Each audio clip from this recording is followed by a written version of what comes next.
कोटा के top teachers यहाँ भी पढ़ा रहे हैं। अगर मैं कोटा भी चला जाता, मुझे मोर और लेस ऐसा ही कुछ एनवायरनमेंट मिलता। बस ऑफलाइन में थोड़े इंटरेक्शन ज़्यादा होता। आप पढ़ाई में कैसे थे? क्लास में रैंक वगैरह आती थी हमेशा से?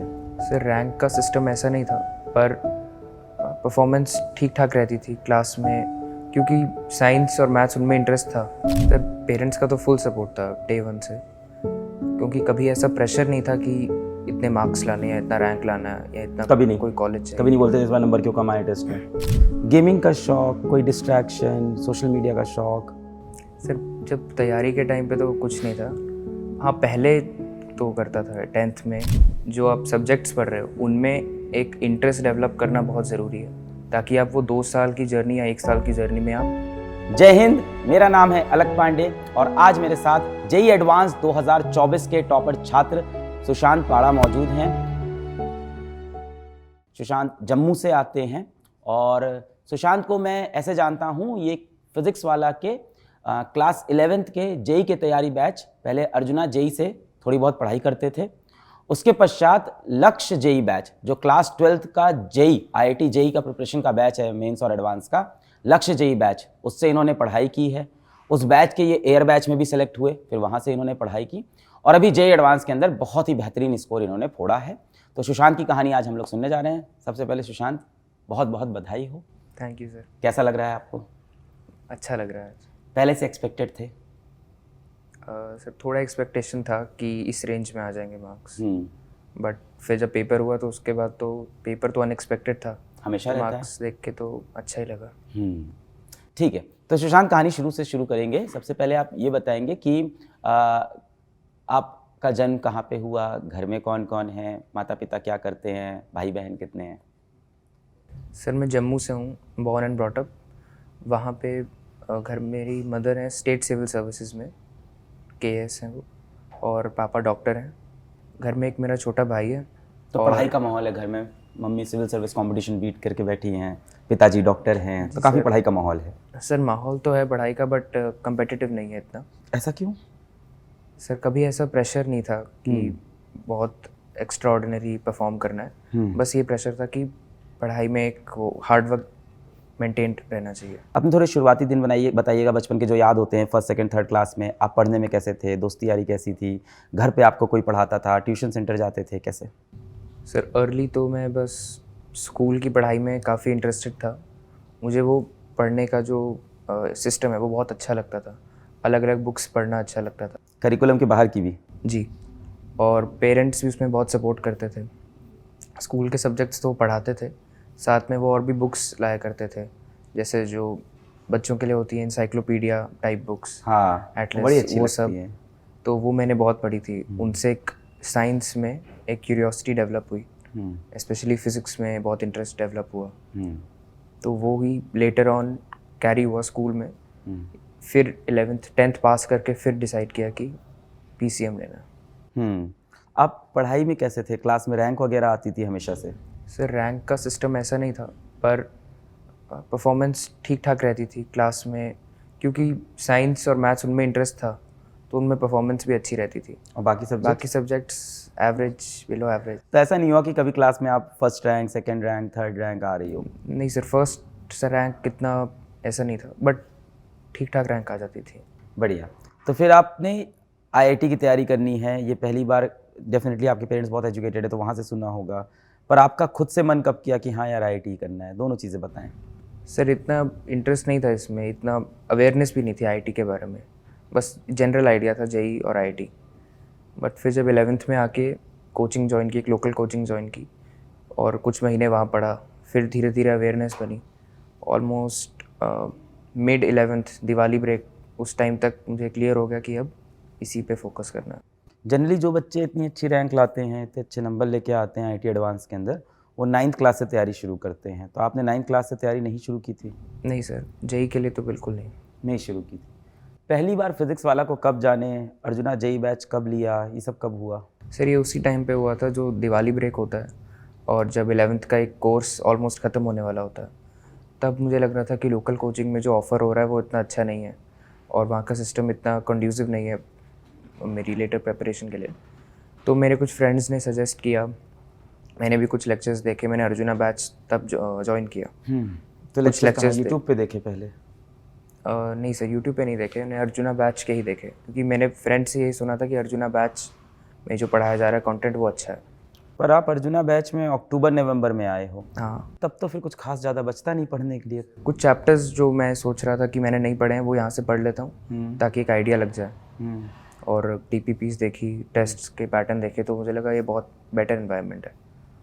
फिर 12th में सीधा इसको लक्ष्य बैच ज्वाइन कर लिया। शुरुआत से लक्ष्य बैच? ये सर, डे 1 से। पर आपको ऐसा नहीं फील हुआ, आपको या घर वालों को, ठीक है जिस लोकल कोचिंग आप ऑफलाइन जा रहे थे वहाँ नहीं समझ में आ रहा था, तो आपको ऐसा नहीं लगा यार ऑनलाइन की जगह ऐसा करता हूँ मैं कोटा चला जाता हूँ या किसी और स्टेट चला जाता हूँ जहाँ बहुत अच्छी ऑफलाइन कोचिंग है?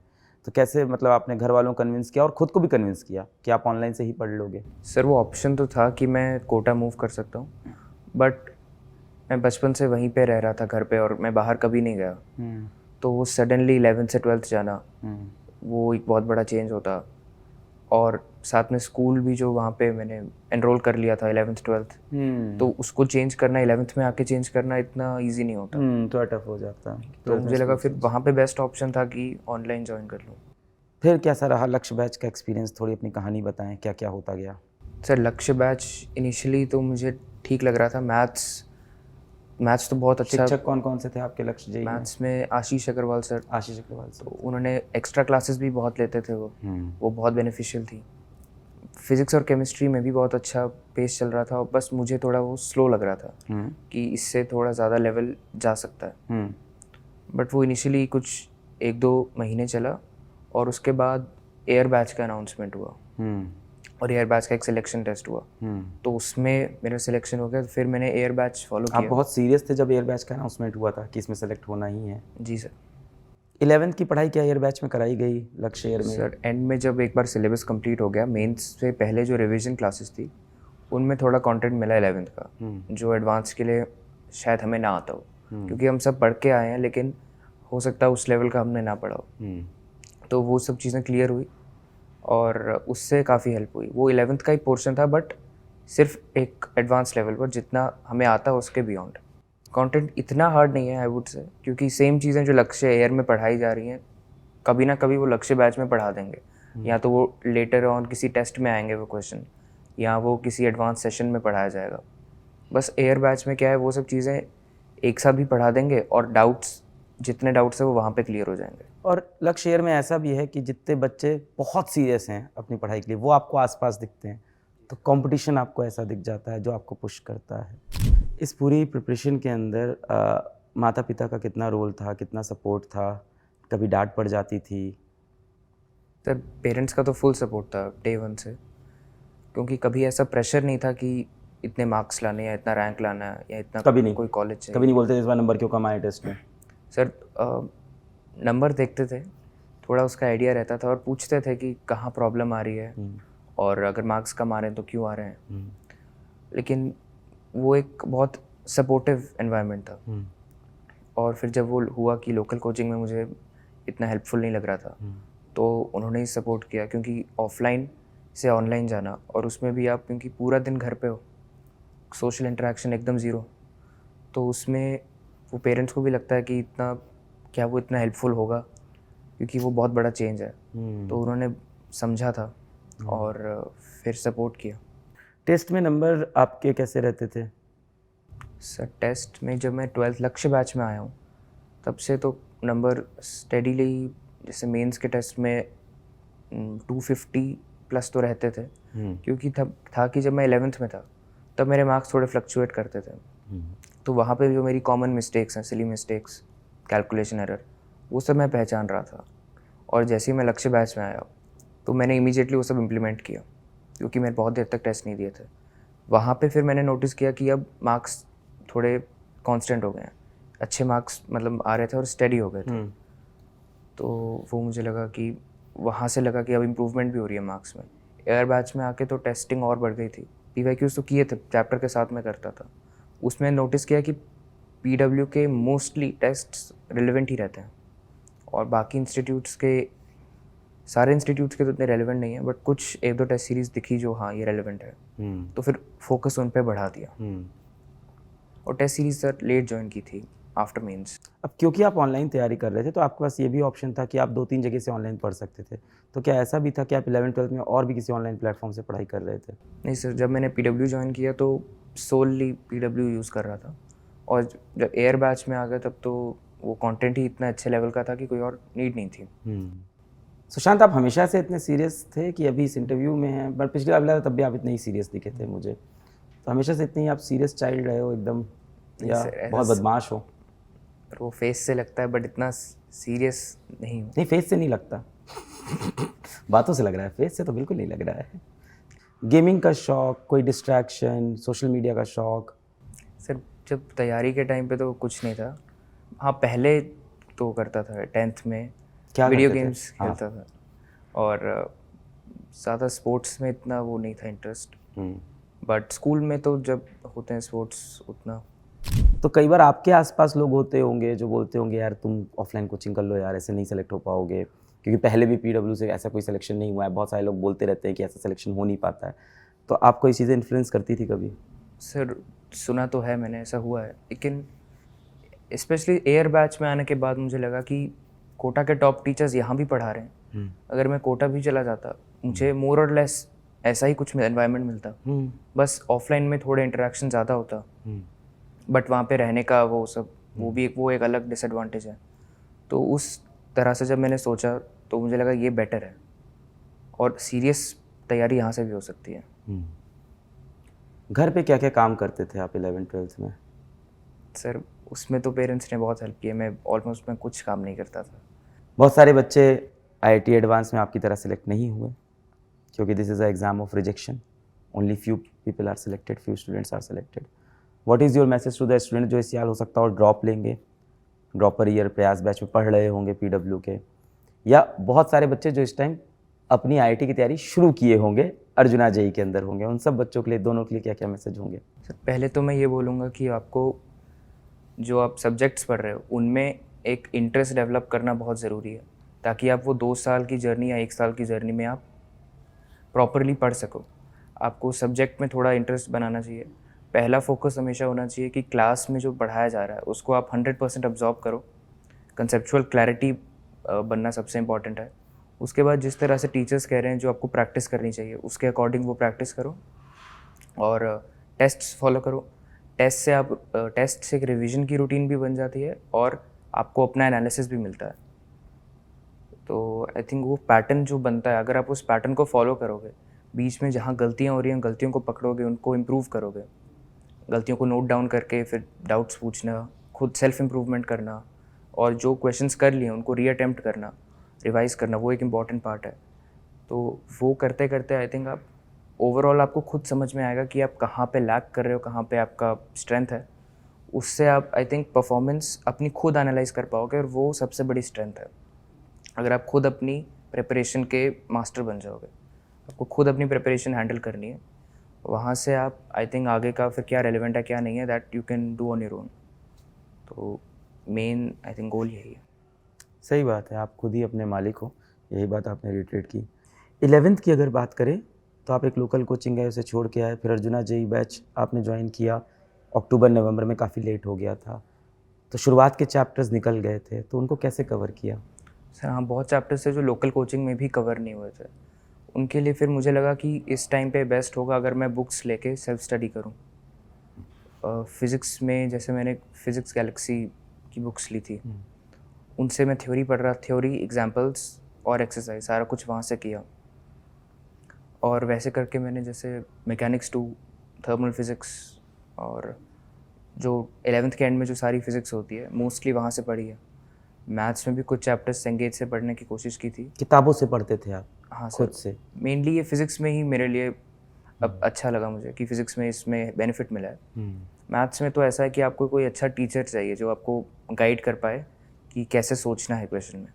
तो मैथ्स में तो आई थिंक मैंने टीचर्स को ही फॉलो किया, जो चैप्टर्स छूट गए थे वो टीचर को बोला, उन्होंने पढ़ा दिया। यहाँ पे असल में बात ये है कि आपका फिज़िक्स में इंटरेस्ट है, इसलिए आप ऐसा कर रहे हो। कोई और बच्चा ये भी कह सकता है कि मैथ्स में खुद से पढ़ सकता हूँ और फिज़िक्स में मुझे टीचर्स की आवश्यकता है। हाँ सर, फिज़िक्स में पर ऐसा भी है कि आप जो डिफरेंट अप्रोचेज़ हैं, जो डिफरेंट सिचुएशंस हैं, उनको एक बुक एक डिसेंट लेवल तक एक्सप्लेन कर सकती है। मैथ्स में बट एक जो सर्टेन लेवल ऑफ अंडरस्टैंडिंग चाहिए, वो धीरे धीरे आती है, उसमें टीचर हेल्प कर सकता है, बुक भी हेल्प कर सकती है। हाँ, एक्सपीरियंस पे भी डिपेंड करता है। अगर आपको फिज़िक्स पढ़ने का ज़्यादा एक्सपीरियंस है, आपको बुक्स रीड करने का, जैसे एनसीईआरटी भी अगर आप फिज़िक्स की पूरी पढ़ लोगे, वो भी अपने आप में काफ़ी अच्छी बुक है इन टर्म्स ऑफ जो कंटेंट उसमें दिया हुआ है, जिस तरह से एक्सप्लेन किया हुआ है। पर जो सीक्वेंस है कंटेंट का, जो प्लेसिंग है कंटेंट की, हाँ सर, वो थोड़ा बेटर हो सकता है, हाँ काफ़ी बेटर हो सकता है। बट उसमें ऐसा है, अगर आप उसको तसल्ली से पढ़ोगे पूरा मतलब एनसीईआरटी को, पर उसके पहले आपको एक किताब पढ़ी होनी चाहिए। हाँ, वो रीडिंग, क्योंकि मतलब काफ़ी टेक्निकल काइंड ऑफ बुक है। वो एक लाइन के अंदर 5 बातें लिखी हैं। हाँ, और वैसी रीडिंग आप 10th तक तो आपने कभी नहीं की होगी, नहीं की। तो इमीडिएटली उसमें घुसना मुश्किल होता है। लेकिन एक बार आप वो you get the hang of it, फिर एडवांस में बहुत हेल्प होती है, क्योंकि एडवांस का जो क्वेश्चंस आते हैं उनका टेक्स्ट भी उसी काइंड ऑफ लेवल पे होता है जिस लेवल पे टेक्स्ट बुक्स में होता है। तो उससे एडवांस में भी बेनिफिट मिलता है, आपकी रीडिंग फास्ट हो जाएगी और आपकी रीडिंग एक्यूरेट हो जाएगी। तो सर सेल्फ स्टडीज़ से वो जो पीरियड था 2-3 महीने का ब्रेक टाइम, उसमें बहुत चैप्टर्स पढ़े थे मैंने, और वो चैप्टर्स फिर मैंने टीचर से नहीं पढ़े, बट बेस्ड ऑन दैट उसमें परफॉर्मेंस भी अच्छी आ रही थी। तो वो पीरियड मुझे लगा उससे काफ़ी इम्प्रूवमेंट हुई थी एडवांस्ड के लिए, क्योंकि जो रीडिंग हैबिट बिल्ड हो गई थी वहाँ से, वो रीडिंग हैबिट आगे भी कंटिन्यू हुई, और फिर पेपर्स में भी दिखता था कि रीडिंग टाइम कम लगता है और पेपर में रीडिंग मिस्टेक्स कम होती हैं। फिर जब 12th में आया तो ये भी देखा कि अगर आपका कोर्स थोड़ा फास्ट पेस पे चल रहा है तब उसको भी हैंडल कर पाओगे, क्योंकि बुक्स पढ़ने से आप अपने पेस पे चलते हो, लेक्चर में आप टीचर के पेस पे चल रहे हो। ऑल्दो लेक्चर में टीचर अपनी तरफ से बहुत इनपुट देता है, लेकिन बुक से पढ़ने में आपको एक फ्रीडम है, क्योंकि आप जल्दी पढ़ सकते हो और कुछ चीज़ें आप ज़्यादा डेप्थ में समझ सकते हो, क्योंकि टीचर तो बोल के आगे बढ़ जाएगा और बहुत बार लगता है कि समझ में आ गया है। लेकिन बुक से पढ़ते पढ़ते आपको वो कॉन्स्टेंटली अपने आप को क्वेश्चन करना पड़ता है, एक एक लाइन के बाद, क्या मुझे ये समझ आया। तो वो बुक मल्टीपल रीडिंग्स के बाद वो बुक से जो एक बेनिफिट मिलता है वो भी बहुत हेल्पफुल होता है। तो अगर टाइम मिले तो कुछ टेक्स्ट बुक्स फिज़िक्स में एटलीस्ट रीड करने से मुझे लगता है हेल्प हो सकती है। मैं हंस इसलिए रहा हूँ कि तुमने फिजिक्स को पकड़ रखा है कि मुझे पसंद है, अब सबको पसंद करा दूंगा। ये बात तुमने ना बहुत ही अच्छी उठाई, मुद्दा बहुत अच्छा उठाया, क्योंकि मैं बैच के अंदर भी देखता हूँ तो बच्चा ये बोलता है कि टीचर ने इस क्वेश्चन का कैलकुलेशन नहीं किया, बीच में छोड़ दिया, इस क्वेश्चन के अंदर ये दूसरा क्वेश्चन नहीं कराया, जबकि वो एकदम सिमिलर था पहले से। तो एक बच्चों के अंदर भी एक लत आ गई है बहुत ज़्यादा कि उनको सब कुछ थाली में परोस के, हाथ में कौर बना के उनके मुंह में खिला दिया जाए, और हो सके तो दांत भी चला दिया जाए। तो अपने तरफ से बच्चा एफर्ट डालना बहुत ज़्यादा बंद कर चुका है, जबकि सिलेक्शन लास्ट में उन्हीं बच्चों का होता है जो अपने तरफ सबसे ज़्यादा एफर्ट डालते हैं, सेल्फ स्टडीज बहुत ज़्यादा करते हैं। इसमें मैं एक और बहुत चीज़ ऐड करूँगा कि बहुत से बच्चे आईआईटी के अंदर या इवन नीट के अंदर कॉम्पिटिटिव एग्ज़ाम में टीचर के बहुत अच्छा पढ़ाने, बहुत अच्छा कंटेंट देने से भी सिलेक्ट होते हैं। प्रॉब्लम आती है उनके फ्यूचर लाइफ में कि यहाँ तो आपको एक मैकेनिकल सिस्टम में बंद किया था और आपको सब फीड किया गया था और वो कंपटीशन आपने ब्रेक कर लिया। बट लाइफ में जब आप आगे जाओगे तो चैलेंजेस जो होंगे वो अननोन होंगे, स्ट्रेंज होंगे, रैंडम होंगे, और आपके पास इस तरह का गाइड नहीं होगा कि वो हर बार आपको सिमिलर प्रॉब्लम सॉल्व करा के चैलेंज के लिए भेजे। तो ये जो रोट लर्निंग है, ये जो आपकी रटाफिकेशन है, इसको अगर आपको सॉल्व करना है तो आपको खुद से भी पढ़ाई करनी होगी, एल्स रोबोट बन जाओगे आप, और क्या होगा। सुशांत, बात करके बहुत अच्छा लगा। You seem like a very serious kid. मैं आपसे एक इंटरव्यू और करूँगा जहाँ मैं आप मम्मी को रूम में नहीं लाने दूंगा, फिर मैं आपसे वो सवाल पूछूंगा सारे जो आप अभी अवॉइड कर रहे हो, और आपकी मम्मी को हम लोग उस वीडियो से ब्लॉक कर देंगे, किसी तरह से नहीं देखने देंगे, पर बाकी लोग देखेंगे, ठीक है। तो कोशिश करेंगे कुछ ऐसी भी बातें हम लोग जानें। यार बहुत अच्छा लगा आपसे बात करके। We are really proud of you, and मेरी सारी दुआएं हैं कि आप यहाँ से अपनी जर्नी बहुत अच्छे से स्टार्ट करो। It's just a beginning. You are mere what 18-19 साल के अभी आप हो, आपकी जर्नी बस अभी शुरू हुई है। IIT is just the beginning of this journey. It's not that all the IITians make very big in life, but yes, the probability of happening has increased. The probability of that to happen has increased when you get selected in the top most college of India. You are going to the topmost college of India. So I wish you all the best. Thank you. आपसे college में आके फिर कभी मिलेंगे। बहुत बधाई हो।